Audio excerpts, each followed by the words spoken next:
Мағжан Жұмабаев, педагогика, ақыл көріністері яки жанның білуі. Көру сезімінің жан тұрмысына керектігі. Сыртқы алты сезім ішінде жан үшін ең қымбаты осы көру сезімі.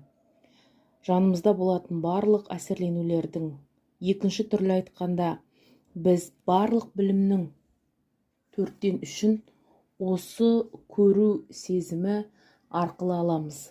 Басқа сезімдер арқылы алынған білімдерді, әсерленулерді көру арқылы анықтауға ұмтыламыз. Мысалы, бір дыбыс естісек, сол дыбыс шығарған затты көргіміз келеді.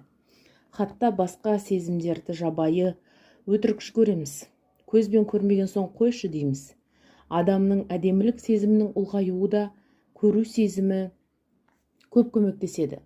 Әдемі түс, әдемі түр, жаратылыстың сұлу заттары, сұлу көріністері адамның әдемілік сезімін тереңдетпей қоймайды.